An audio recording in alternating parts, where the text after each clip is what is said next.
It has been an exciting journey on the Roundtable Talk. We have featured a host of high-profile individuals such as cabinet ministers, permanent secretaries, directors, and a host of other high-profile guests. As we proceed with the Roundtable Talk, we would like to announce that it is now going mainstream. Yes, you heard me right. Going forward, the Roundtable Talk will be broadcast on Millennium TV, Channel 95 on the Topstar decoders, on YouTube, and as always on Smart Eagle's Facebook page. Join me every Thursday at 15:30 hours as I bring to you more and more exciting guests for more information, entertainment, and education. I'm Nakiwe Simpungwe, your host. He is Zambia's ambassador to Ethiopia and a permanent representative to the African Union, and he is gracing the Roundtable Talk this afternoon. Ambassador Mwamba, good afternoon, sir. Good afternoon, and thank you very much to your viewers. Thank you so much indeed. It's indeed a privilege to have you on the table today. We know that you are very busy, but as usual, you always take time to just come and just have a word, and we are really very happy that you're here today. No, thank you very much. I appreciate the work that you are doing. So, Mr. Mwamba, actually, is it still Mr. Mwamba or is it now Dr. Mwamba? Because I've been checking on your Facebook page and I know for a fact that you have been doing a lot of studies. So yeah. Are we seeing a doctorate or what exactly are you studying for, Ambassador? Yeah. No, first of all, let's talk about myself. I'm at the African Union as permanent representative. I'm also Zambia's ambassador to Ethiopia. I'm also accredited, to Sudan, Djibouti, and Somalia. And recently, there have been a lot of activities at the African Union, including the election of Ambassador Albert Muchanga, who is among the 8 commissioners at the African Union for the whole Africa.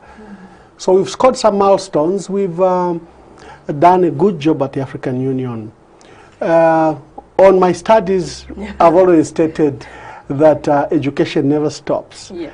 I started as a banker, I became an accountant, I became an administrator, now I'm a diplomat. And for studies, I've done a raft of studies like, banking, accounts, administration, and now I'm doing a master's program in relation to peace and security studies, at the Addis Ababa University. We have a Peace and Security Institute, the well-accredited Peace and Security Institute. I think this is in relation to the work we are doing at the African Union. Okay. And you know why I was interested in that? Because I know you're one person who is really against the honorary doctorates. Again, from your Facebook page, you have stated clearly that, you've been offered, honorary doctorates and you have just plain refused. You've said, no, yes. I'm going to work for it. So I was thinking, as I've been seeing you saying, I'm studying, on your Facebook postings that you're now going for the doctorate so that you don't have to be pressured into accepting one. Yeah, true. I think easy come, easy go. It's better you work for things. And I think you don't fool anyone by, for example, buying this degree or this certificate or this doctorate. You don't fool anyone other than yourself. I believe in knowledge. That's why I read a lot. I always have various books I'm reading at every time. I'm quite active. I'm a social media native. I'm very active also there, whether it's on Twitter, Facebook, or WhatsApp. But this is just to keep myself updated, to continuously educate myself. No one knows everything. And the mind that is willing to learn, a mind open to learn, I think then become a good citizen, good leader, good corporate individual. Excellent. And in the past few days, Ambassador, trending everywhere is the issue of the Concord judgment on the grade 12 certificate. I think it has never been really an issue about the fact that what a grade 12 certificate is. I think the issue was on the equivalent and finally it has been, explained. And I saw something on your Facebook posting. Could you just explain what you explained there? Well, I think there's been a call for some form of minimum standards for our leaders, and you can trace it back to all constitutional review commissions, from the Chona Review Commission in 1971 to the Mvunga Commission in 1991, subsequent Mwamba Constitution, and those subsequent commissions. Every time you engage Zambians, I think they want some minimum standards and some minimum values. But why go for the minimum and not the maximum? Because the issue of what could have been better is maybe something which is more than a grade 12 certificate. A degree would also be a better, alternative. No, we are a developing country, and we have to carry along everyone. And at this stage where we are 56 after independence, our literacy levels are still going up. We still have work to do. Our education system is still being improved, the state of our country, to ensure that we move from an underdeveloped to a developed, and finally to a developed country is an ongoing exercise. And also there are fundamentals, like in democracy. If I can vote for you, I should be voted for. So even the issue of minimum standards does arise. If I'm qualified to vote and vote for you, I should be qualified to be a leader too. So there are those balancing that you have to do. But finally, the matter was put in the 2016 Constitution, which stated that if you were aspiring for at least, council, chairperson, mayor, or member of parliament, and president, you needed to have a grade 12 certificate. The aspirations of Zambians, where they want to have leaders that are informed, leaders that can interpret, leaders that then can help lead properly, that was a minimum standard. This is now a controversy because in 2016, Sibongile Zulu took the matter to the Kabwe High Court and stated that, do I still need a grade 12 certificate if I have tertiary vocation or other qualifications? Right. And the Kabwe High Court then in the Sibongile Zulu case stated that you didn't need the grade 12 because the grade 12 was a minimum standard. Because if you have higher standards, then you didn't need a grade 12. But now we have learned in the judgment that was delivered on 10th March 2021 by a panel of judges of 5 of the Constitutional Court, who stated that the Constitution is very clear. It demands for a grade 12 certificate. So you need to produce a grade 12 certificate, or its minimum. If you have higher qualifications, that I think is irrelevant until you provide that basic and especially, requirement. Ambassador Mwamba, that you can really, it would be very questionable for you to have higher qualification without having the grade 12 certificate, isn't it? No, not at all. Really? For example, the University of Zambia does accept mature entries. So you might be experienced, you could be a teacher, you could have other qualifications under mature entry or under adult education. They will allow you to pursue degrees. And using experience or other qualifications and that you're an adult entry, you can then use the opportunity to even acquire a PhD. We have many Zambians that went through that route, who are highly qualified.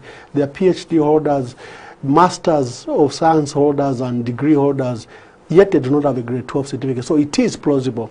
Wow. Of course, the requirement, minimum requirement, and in standard education is that before you go to any higher qualification, you should at least resolve the issue of the grade 12. The grade 12 certificate. But there are many possibilities. There are many universities that will accept you for, based on your experience.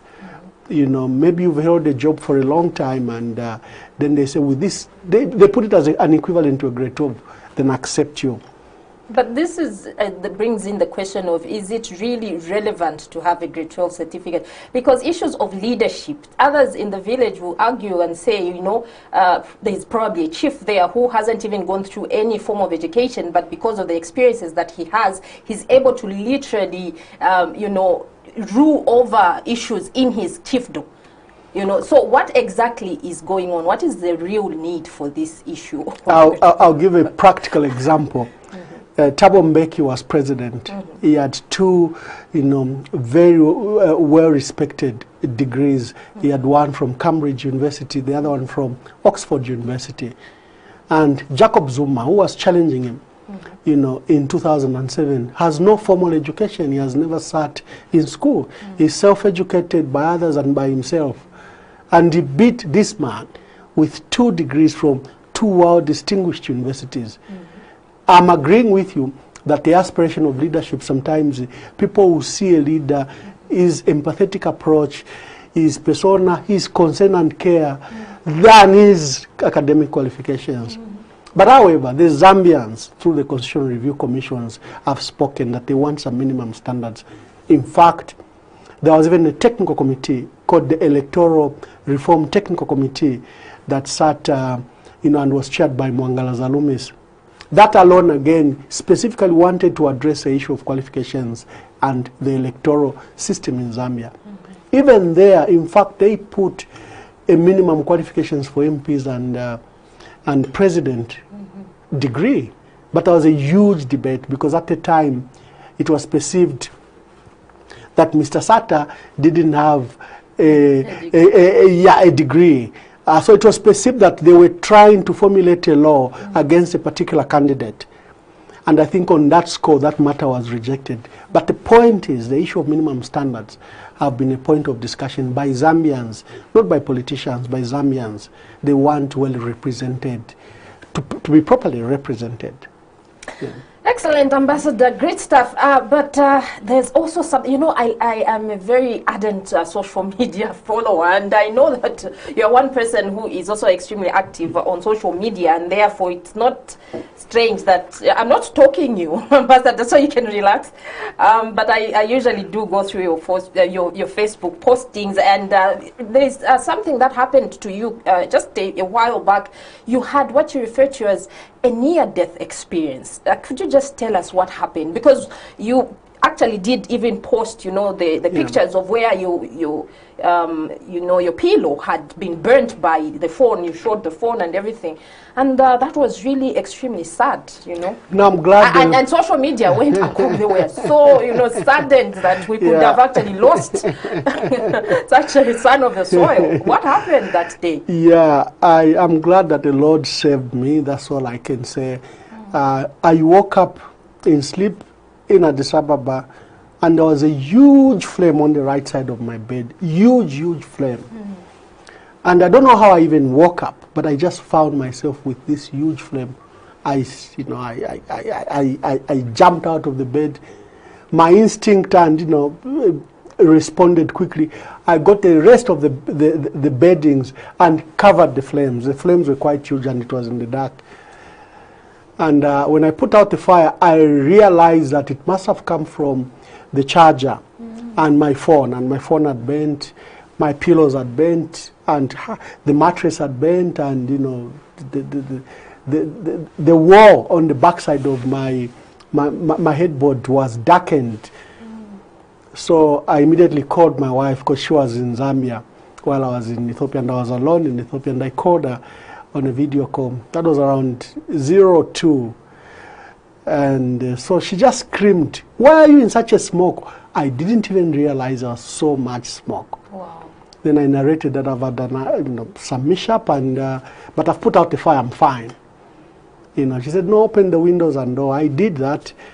And after I knew that I'd switched off everything, and I was safe, I decided to go downstairs and sleep in my couch, and I said I will not sleep upstairs because there was a lot of smoke. So that was first part, and in the second part, this dream where I died, and I narrated this very extensively, how I, literally was in this unknown place, crying out for me to be alive. So a doctor friend of mine said, I probably died because after that fire, for the flames to come on, they could have been smoldering for a long time. Maybe my charger got burnt, I have no idea. Maybe my phone. And before the flames came on, it could have been smoldering for a long time. That's why there was a lot of smoke. So the explanation is I was probably poisoned with carbon monoxide. And the advice from doctors, if you've been in such a scenario, you have to, I think, spend some times outside and aerate yourself, allow oxygen levels to rise. I probably had carbon monoxide, and it was almost fatal for me to go back to sleep with that level of carbon monoxide poisoning. So as a Christian and you know, someone in position like ours, I decided to tell my story. Because people think those things don't happen to us. They do. We're just mere mortals, ordinary people. And because God had saved my life, I said, let me tell my story. And I said that God had saved my life twice. Because from the fires, I don't even know, I'm a deep sleeper. I don't know how I woke up and found these huge flames. Because many people in those circumstances, in fact, die from carbon monoxide poisoning before even the flames come on. So it was such a miraculous experience. It renewed my faith in God. It renewed my strength, and I said, probably God is saving me for some purpose. I still have a duty to do on this earth. Great stuff, and we thank God for your life, Ambassador, that you were saved. Now, Ambassador, just a few minutes ago, you talked about a little bit of your responsibilities, but I would like us to get a little bit more into detail. You are Zambia's ambassador to Ethiopia and permanent representative to the African Union. Just what do your duties entail, you know? Well, first, at bilateral level, I'm the ambassador to Ethiopia, so I have to ensure that our relationship, bilateral relationship between Zambia and Ethiopia, and the countries I'm accredited to, Djibouti, Somalia, and Sudan, have good relations with Zambia. And since we have moved to economic diplomacy, I have to ensure that I attract investment for my country and vice versa, get business for my country to those countries that I serve. That's one area, very exciting. People relations, social relations, and economic relations. Then there is another part, the one where I am a permanent representative to the African Union. Now, the African Union is a Pan-African organization, intergovernmental organization to carry aspirations of Africa. We want an Africa, you know, that should be in a certain way. Africa has the richest, wealthiest resources in the world. We still provide up to 80% of raw materials for the world. We still have the youngest population in the world. We are about 1.3 billion, and the bulk of those are young people. On paper, the potential for Africa is that we should be the best and most developed continent than the rest of the world. So why are we not? There have been various issues, including our history, from slavery, colonialism, and now to neo-colonialism after we got independence. So the African Union acts as a body to carry the hopes and aspirations of both Africans and African governments. So the work there is very exciting. Over the years, countries have been inward looking. There's, you know, few countries are looking forward to working as Africa as a whole. We all work in our individual states, the 55 states, and we guard these artificial borders that were created for us. We even guard them jealously. So the African Union does break those boundaries. And to achieve that, there's what is called the Agenda 2063, an agenda that was crafted in 2013 and launched in 2015, that if we wake up 50 years later in 2063, what Africa do we wish to find? What Africa do we want in 2063? So we have this long-term vision, and we have about 13 flagship projects to achieve the Africa we want. Among them is a high-speed rail, and Zambia will benefit because it will have the workshop for Southern Africa will be in Zambia, in Mpika. So Africa has to be connected and interconnected for the goods and services and people to move. We have a single airline network where, because one of the challenges in Africa is to travel to another African country. And in many cases, to go anywhere, sometimes you even have to go to Europe. If I'm going to Namibia here, I have to go to Addis Ababa and come to Namibia. If I'm going to Gaborone, Botswana, I have to go to Johannesburg to come to. So we're trying to resolve the air network crisis. So we formed a single air network. And On trade, which is important, so that we don't blame anyone, so that Africa industrializes, that Africa develops, we've come up with the Africa Continental Free Trade Area, where Africa has now formed the largest free trade area market. So instead of trading with just Zambia, where you're 18 million, now you have a market of 1.3 billion people. So the opportunities are great for both our industries, our people, our traders, and our business people. But the catalyst to all that has been that Africa trades with itself only 12%. Africa trades with the rest of the world up to 88%. Wow. So we don't trade with one another, we trade with China, with America, with Europe. What do you think is the reason for that? Many challenges. Infrastructure. Like I was saying, there's no usual infrastructure to connect one another. Integration policies, unnecessary tariffs. We've held these borders that were created for us. We've held them in a sacrilegious manner. We've even formed nationals around these artificial borders. And we guard them jealously. African countries do not have confidence in themselves, but feel that the Western world, or Asia, is much more better placed with, for instance, goods and services. A person from Zimbabwe would rather, or South Africa would rather get things from China, or a person from Zambia would rather get things from China than South Africa.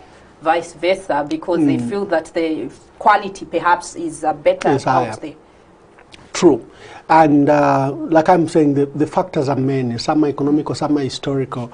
It's easier to land a t-shirt from China, 12 kwacha or 30 kwacha, than for Mulungushi Textiles to manufacture its t-shirt, and maybe the t-shirt will cost 110 kwacha because of various issues, cost of imports, cost of maybe power, cost of just trade in Africa and in Zambia is quite high.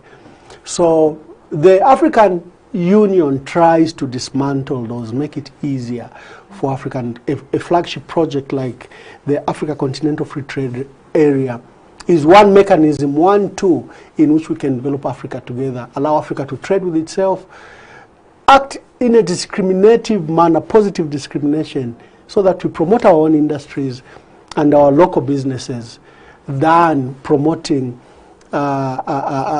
foreign entities. If you import are we making progress? Because I'm sure this has been there for some time. I'm sure you've held meetings where these things are being discussed. Are we making progress? How quickly do you see us achieving this unity? Yes, that's why I'm excited about the re-election of Ambassador Albert Muchanga, the Zambian, who's in charge of trade at the African Union, and he was very instrumental in ensuring that the Africa Continental Free Trade Area was enacted into a reality. Our leaders sat in 2018, March 2018. They declared the Africa Continental Free Trade Area. By 2019, it was signed by over 26 countries. And to make it operational, we needed 28 countries. Now we have 36 countries that have signed, including Zambia. And beginning 1st January 2021, the Africa Continental Free Trade Area is now a reality. Africa is open. You can trade with 36 countries at the moment. So we are moving with speed. We recognize the failures of the past, and we want to make a quick improvement for our people. It's for the benefit of our people, not for ourselves now. Now, still on the issue of bringing investment to the country, recently, Ambassador, I think it's at a personal level. I'm yet to, I stand corrected, but I think this is at a personal level. You launched what is called the Chifwani concept, a cassava concept in a northern province. I believe that's Chief Mwamba's chiefdom. So what exactly is this Chifwani concept? Oh, thank you very much. Before I come to Chifwani, let me also emphasize that I'm also permanent representative to the United Nations Economic Commission for Africa, where we deal with economic matters specifically of Africa and how we can resolve the issues of the economic policies of Africa, economic opportunities and potential of Africa We have great work, just like we are at the African Union busy. We are also very busy with the United Nations Economic Commission for Africa, UNECA. In fact, I'm rushing back to Addis Ababa because on 23rd, we have our ministers of finance, our ministers of economic development, and our ministers of planning meeting, although the meeting will be virtual.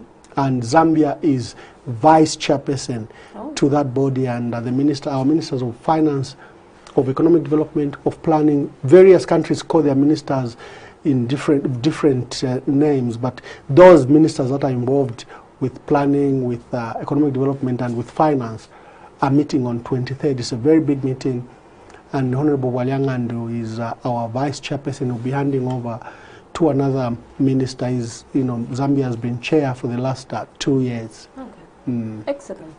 Coming to the Chifwani concepts, yes. I'm very excited about it. Okay. I think my tour of duty as permanent secretary in the provinces taught me a lot. Okay. When I arrived in Northern Province in 2011, and I read my documents, I found that the largest employer, private employer in Northern Province was Northern Coffee, and it had been closed for a period of 5 years. Oh. I said, how can we reopen this? Coffee is a great potential. Coffee from Northern Province is reputed worldwide. How come this firm closed? I got details around it, established that we owed some 2 banks, and within a period of 1 month, we had advertised for the resale of that company, and we got an investor, well-reputed investor, global investor called Olam. They are very big in agriculture products, commodities, and the agricultural sector. And Olam came, reopened Northern Coffee, Kateshi Coffee. They've got about 5 big farms in Kasama and in Mbala. And they're in production. They are now the largest employer in Northern Province. And seasonally, they employ over 2,000 people. And then we have an outgrower scheme of about 3,500 of ordinary people that have planted coffee. So I've always been very excited. Similarly, when I was in Western Province, I found these cashew plants planted from the 70s, these big trees. And what caught my eye was that cashew was selling $10,000 a ton, far higher than copper. Okay. Yet in Western Province, we had cashew nuts going to waste. I said, what can we do about it? I engaged the royal establishment. I engaged the stakeholders in cashew. We got some agent money to begin to revitalize it, and we began a project to get the finances for the sector. We brought some people from Mozambique to come and help with seedlings for cashew, because the kind of a variety that is in Western Province is an old variety. It takes 5 years to 7 years, but now these fast-growing varieties, and we brought something from Mozambique, and we wrote a project proposal with Ministry of Finance to the ADB. 5-7 years later, we have $50 million that has come to Western Province, and I'm glad that I played a small role in ensuring that that is done.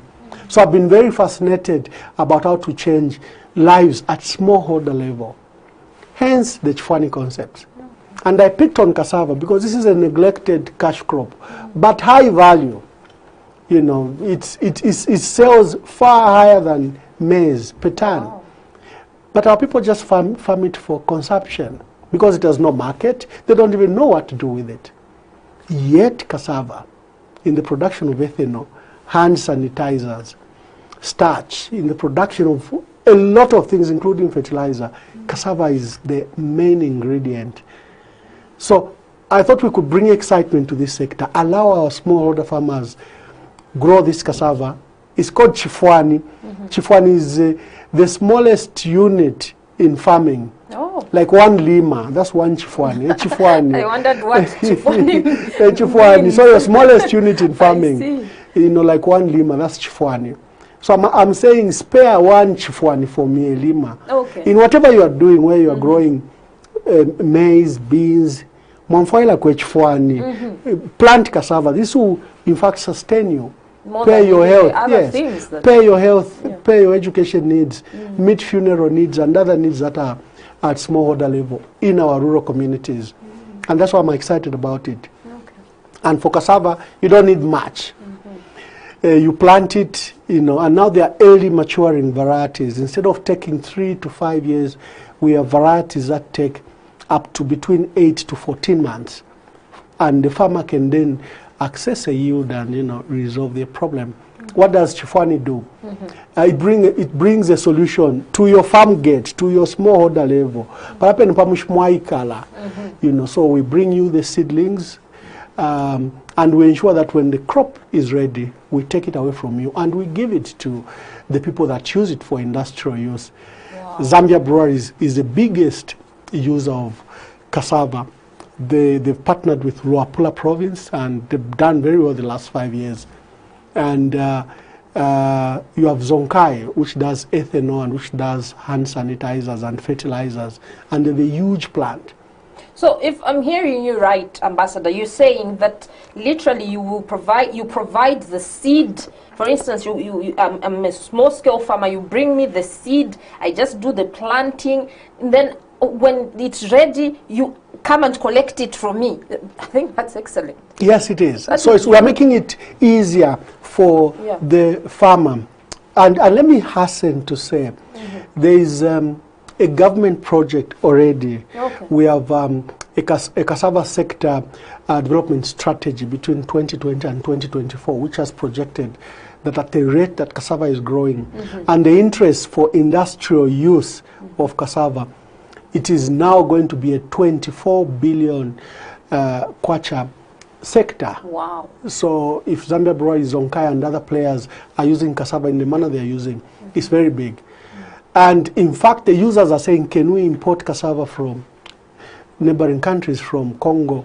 And we are saying, no, let our farmers farm. And let's bring debate to this. Okay. And so personally, I have I've partnered with the people that are in this sector. Cassava as well-entrenched subsector participants. And I'm just bringing highlight. There are a lot of things that have been done to cassava and people are not aware about it. And my excitement about cassava has brought me all these new friends that are in this subsector, and I'm learning a lot. And I think we just need a lot of attention on cassava. Our people have land, and most of that land lies fallow. It's not being, they're not using it for anything. It's lying idle. Let's use it for cassava. Cassava doesn't need fertilizer. It doesn't need much hard work like maize does. Maize is labor intensive, cost intensive. It requires fertilizer. You really have to work on your maize field. But cassava is drought resistant. Literally needs not much work after you plant, and the yields are fantastic. Great. So you have already started the pilot project. How many, what are the numbers for the initial farmers? I imagine that you have selected a number of them that you would like to work with to see how well it's going to Yes, so to kickstart project, we've identified 1,500 farmers in Northern Province in Senior Chief Mwamba's area.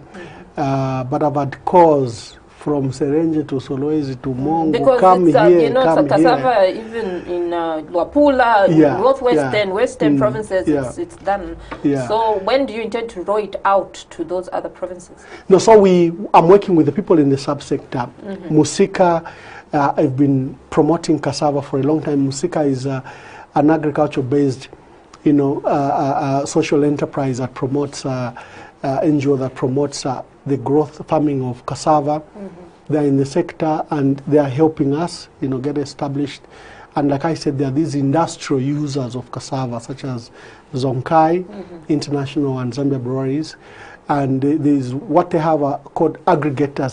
Some people that can do the work and just bring the product to them. So we have joined those aggregators.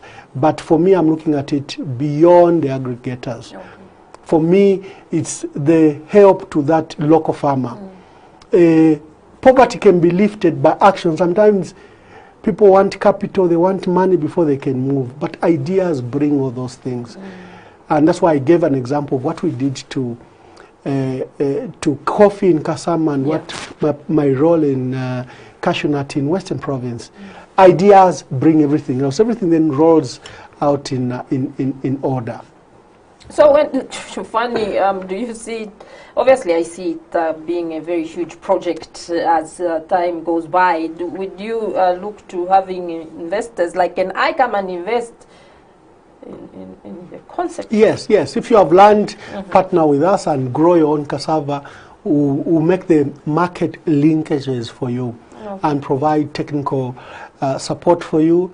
Like I said, the goodness is at Ministry of Agriculture level, cassava is now one of the incorporated projects that they are doing. So they are doing extension services. It is now far easier to promote cassava than it was in the past. It was, like I stated, a neglected cash crop.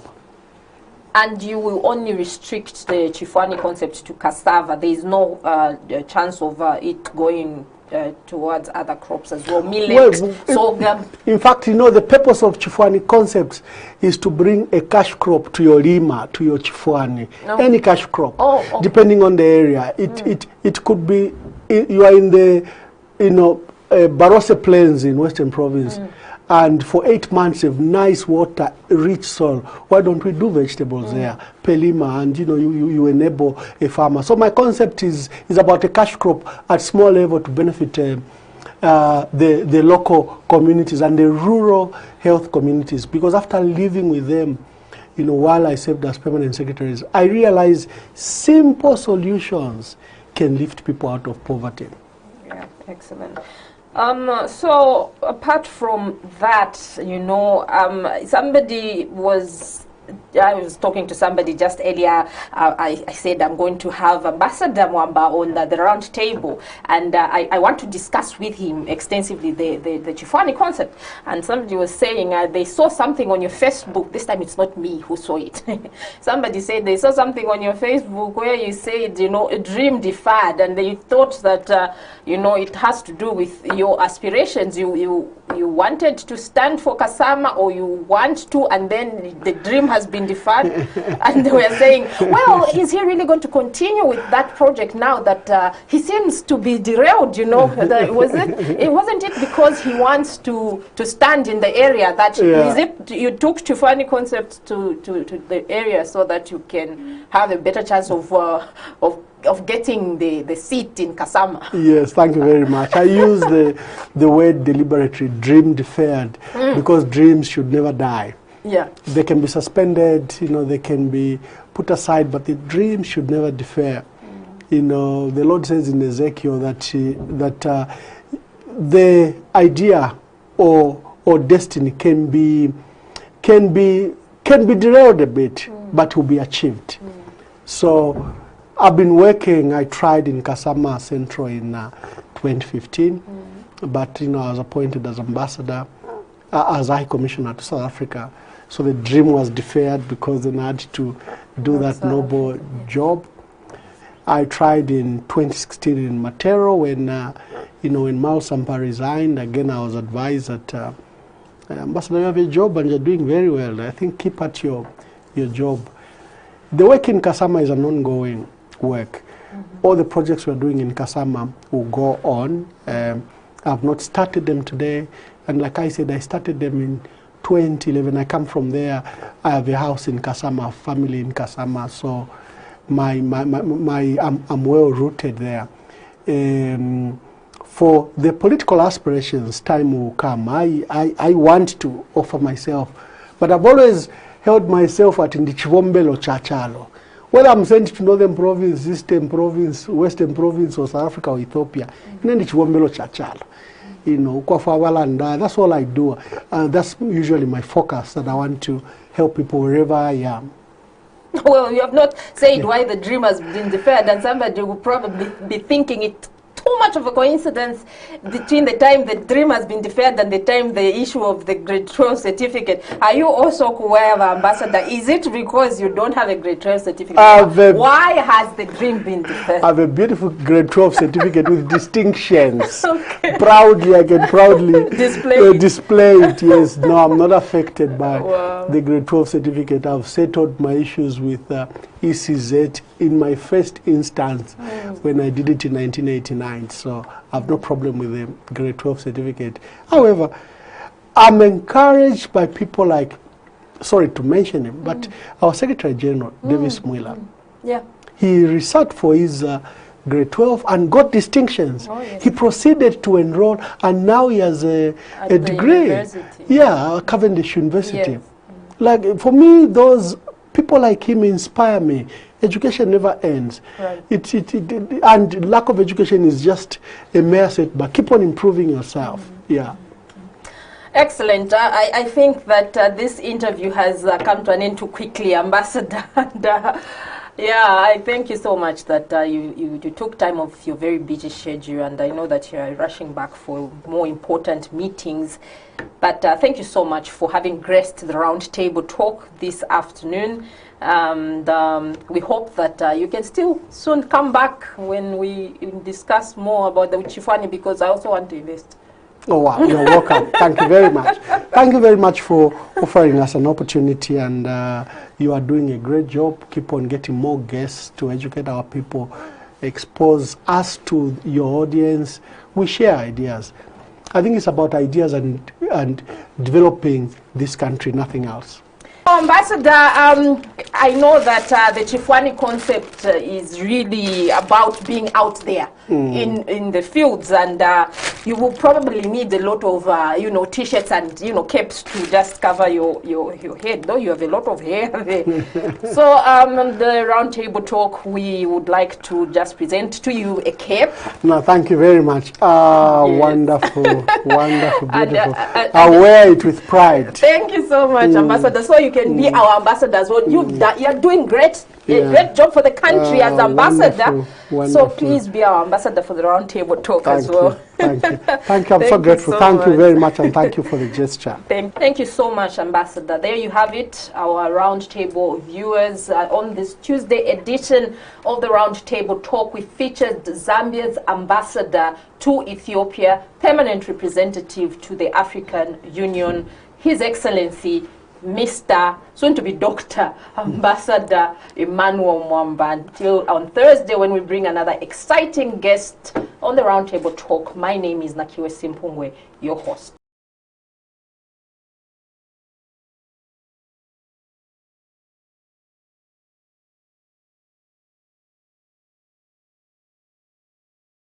It has been an exciting journey on the Roundtable Talk. We have featured a host of high-profile individuals such as cabinet ministers, permanent secretaries, directors, and a host of other high-profile guests. As we proceed with the Roundtable Talk, we would like to announce that it is now going mainstream. Yes, you heard me right. Going forward, the Roundtable Talk will be broadcast on Millennium TV, Channel 95 on the Topstar decoders, on YouTube, and as always on Smart Eagle's Facebook page. Join me every Thursday at 15:30 hours as I bring to you more and more exciting guests for more information, entertainment, and education. I'm Nakiwe Simpungwe, your host.